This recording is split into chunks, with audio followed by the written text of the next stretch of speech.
Hey family, it's Dr. Pyant, Mindset for Freedom. How are you? Hey, I hope that you are doing well. Yes, and if not, I want you to take that breath.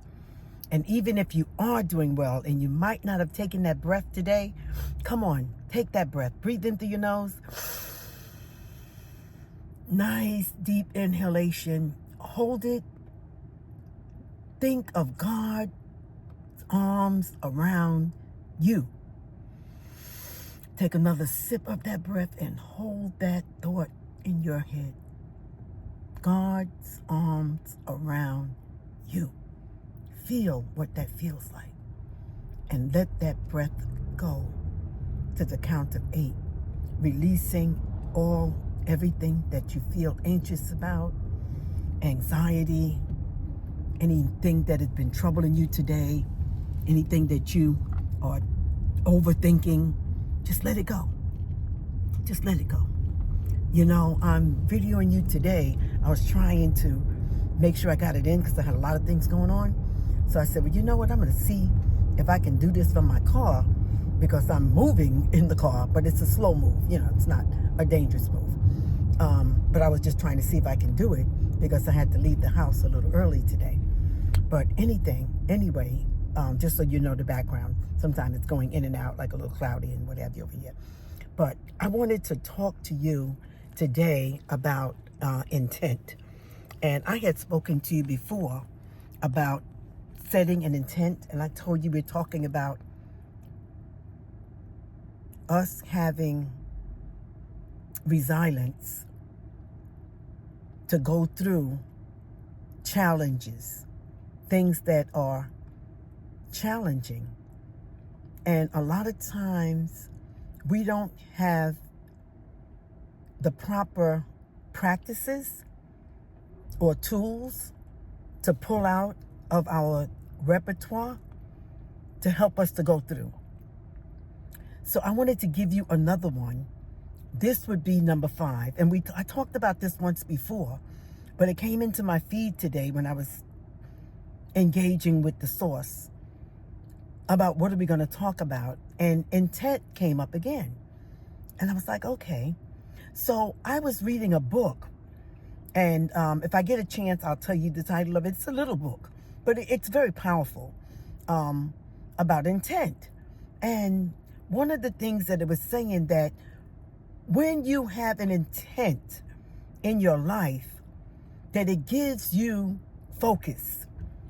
So, and also, wait a minute, let me say this. And also, your intent can change from time to time. And that's important because you might have an intent to do something and then life comes and you don't really get to see that through. So you're like, oh, well, it's like having a goal. Oh, well, that didn't happen. Oh, that's okay because it will happen. And if that one didn't happen, you get another one. Something that you desire to see happen for you in your life. What is it for you?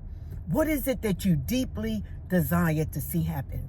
And I want you to set that intent, and I want you to do it with the breathing exercise. I want you to breathe in, and I want you to see that intent. See yourself, that intent being fulfilled in your life.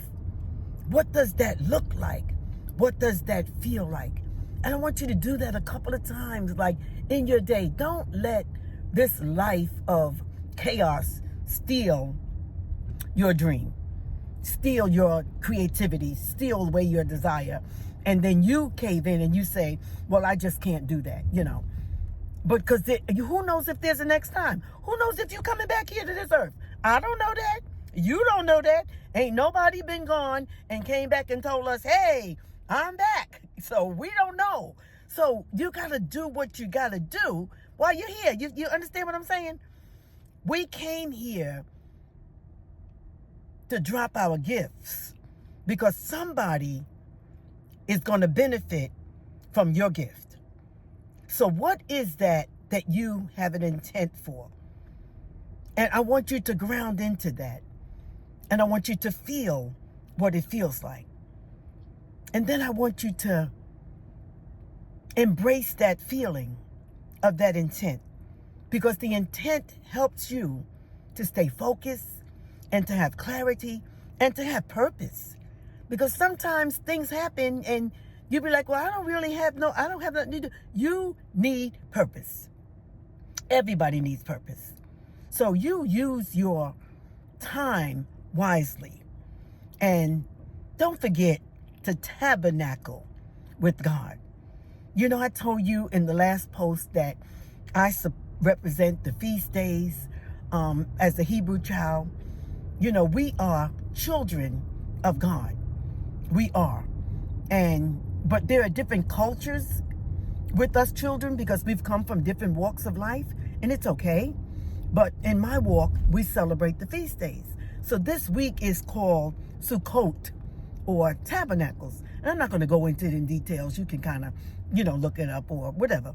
But I wanted to say that because, you see, tabernacling with God, and the reason why I get excited about this is because God set these days in place. And let me say this to you. This wasn't for them. The days that God put in place were for his people, you and I. But, religion came into place, and the Baptists came, and they said, that's for the Jew, and the Christians said, that wasn't the... Listen, I am not hearing that. I am hearing this.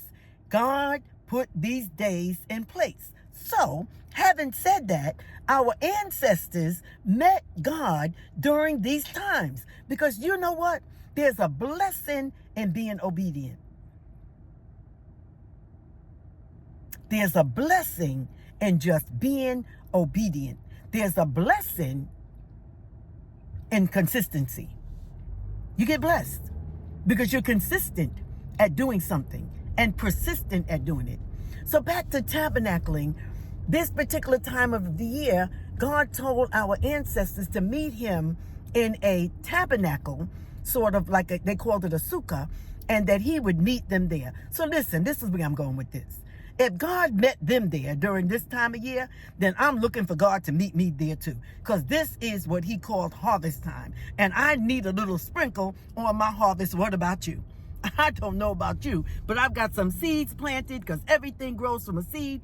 And sometimes the seeds are planted in our lives with that intent that we have, and things happen and they come up. And you might lose your focus. The seed might not be growing up into a flower so soon. But all you need is a little bit of encouragement from God.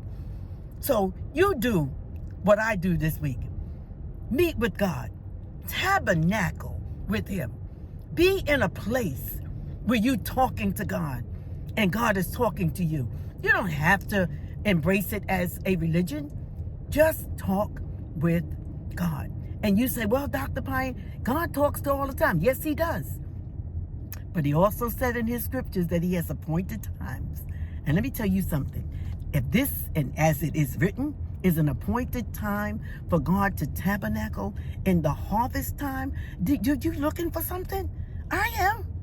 I'm looking for the harvest because I got some things that I want to do for God's people, because it's all about us doing things for his people. So I just wanted to share that with you about the tabernacling, and while I shared that with you before, and about an intent, and speak over your life. Trouble don't last always. And remember what I told you? The things that are going to come from your mind that are from the past, you move that over. And you tell that, I don't live in my past. I don't even live in my future. Because you can't predict. I live in the now. I live in the present. And in this present, I want to be in the presence with God, with the source, with the creator. And remind yourself of who you are. I am love. I am peace. I am joy. And I am grateful.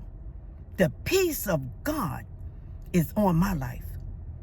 And the favor of God is on my life. And I'm going to be like Dr. Pyant. I'm going to look for my harvest. So tabernacle with your intent. So thank you for listening. Mindset for Freedom. Until next time, this is Dr. Pyant. I'll talk to you again soon. Bye for now.